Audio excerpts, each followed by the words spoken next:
quando quiser vingança. Olá! Esse é o seu canal de devocional.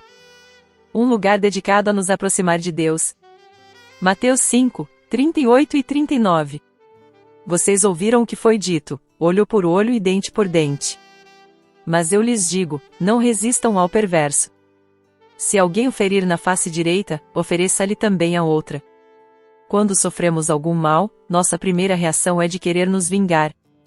Mas a Bíblia nos diz lá em Romanos 12, 16, que não devemos nos vingar, mas deixar que Deus dê o castigo devido quando for acertar as contas com quem nos feriu.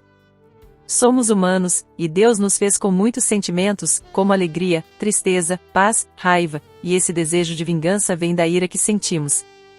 Mas precisamos aprender a controlar esses sentimentos, como diz em Efésios 4, 26, irai-vos, mas não pequeis.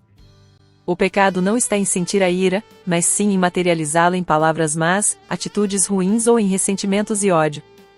Não podemos permitir que o dia acabe e nosso coração permaneça amargurado. Não guarde ódio, nem planeje vingança contra alguém, antes o Senhor nos ordena amar aos outros como amamos a nós mesmos. Levítico 19, 18. Em várias passagens da Bíblia Deus nos diz que a vingança pertence a Ele. Isso porque apenas Ele é perfeitamente justo e capaz de julgar e dar o devido castigo, enquanto nós, temos a tendência de pagar o mal com um mal ainda pior para aplacar o sofrimento que tivemos. E é por isso que 1 Tessalonicenses 5,15, nos exorta a não pagar a mal com mal, mas mesmo que sofrendo injustamente, façamos o bem a todos.